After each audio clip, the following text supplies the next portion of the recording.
Pascale Joubert, je suis la directrice générale et artistique du théâtre à tour de rôle. Kim André, je suis la coordonnatrice et l'intervenante sociale du projet du dialogue à la scène. Catherine Landry, je suis responsable de l'accueil, de l'accompagnement pour le service d'accueil des nouveaux arrivants du côté de la MRC Avignon. Sophie Gemme, je suis l'autrice et l'une des formatrices du projet. Geneviève Lacroix, je m'occupe de la mise en lecture. Du dialogue à la scène, c'est un projet de médiation culturelle, donc ça veut dire que c'est un projet communautaire en fait. C'est un peu pour faire un peu une introduction au monde artistique et théâtral. Et ce projet particulièrement est inspirant parce qu'on a décidé de mettre en lien des aînés, des gens de 65 ans et plus de notre région, avec des nouveaux arrivants de la région. À titre d'intervenante sociale, le but, c'est vraiment de fournir un encadrement personnalisé à nos participants. C'est une ressource qu'on offre en parallèle du projet aussi, donc c'est comme un extra.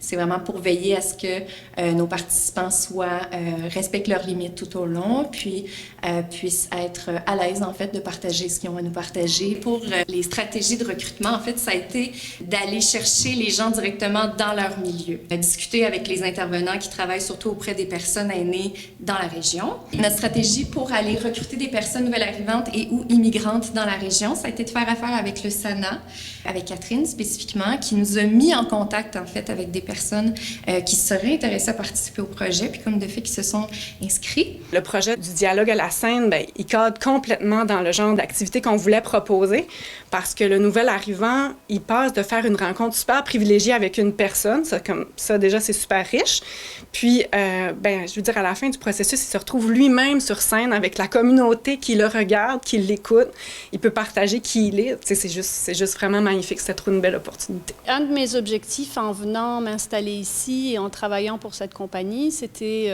d'implanter cette compagnie de théâtre encore plus dans la communauté locale. Et donc, une des premières choses qu'on a faites avec Dany Michaud et moi à mon arrivée, c'est qu'on a proposé le projet de la confidence à la scène avec Sophie Gemme, qui était autrice et formatrice.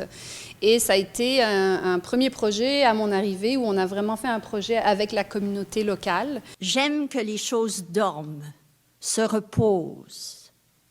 Moi, je me réveille dans ce temps-là. On a tellement appris de leurs discours, de leurs discussions, de leurs histoires, de leur vécu, de la baie des Chaleurs et de notre région, qu'on s'est dit que ce serait vraiment enrichissant pour les nouveaux arrivants d'avoir cette même expérience, même plus intime. Donc, c'est pour ça qu'on a décidé de créer des duos, un dialogue entre deux personnes comme ça qui ne se connaissent pas.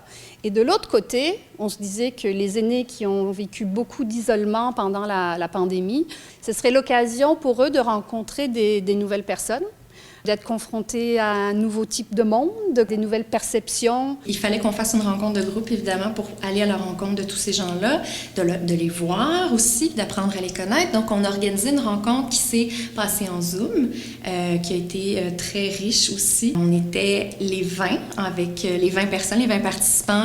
Puis ce qui est bien aussi, c'est qu'on va avoir la chance de se rencontrer aussi en présentiel. Donc, ça va changer un peu aussi la dynamique de groupe. C'est moi qui est en charge d'écrire les textes théâtraux qui émergeront des rencontres. Je suis l'une des personnes qui animent les ateliers aussi, donc avec Kim Audrey. On est dans les différentes rencontres avec nos fameux binômes et on mène ces ateliers-là. Alors moi, je vais entrer dans le projet quand le processus d'écriture va se terminer. Donc moi, je vais prendre en main les rênes pour faire des ateliers, des activités avec les participants pour les aider à être confortables sur scène. Donc, travailler, par exemple, leur diction, leur présence, évidemment, travailler leur projection. Donc, tout ça, on va faire ça avec des beaux ateliers d'art dramatique ensemble. Ça devrait être intéressant. Les participants vont jouer ces scène-là sur la scène ici du studio Hydro-Québec, du Quai des Arts. On est là un peu pour les guider, là, pour générer des anecdotes et tout ça, mais le but, c'est vraiment de les écouter, échanger entre eux, de leur laisser beaucoup la parole aussi. Il va y avoir un rôle artistique dans tout ça, c'est-à-dire de mettre en place des idées créatives pour qu'il y ait vraiment un tout cohérent qui soit dégagé de tout ça. On était dans un processus de recrutement de début décembre jusqu'à la fin janvier. Et après, il y a 2 ou 3 autres phases de travail pour arriver à la fin, au 30 avril. Ça s'est tellement bien passé l'année dernière qu'on a voulu reprendre un peu le même format et le développer.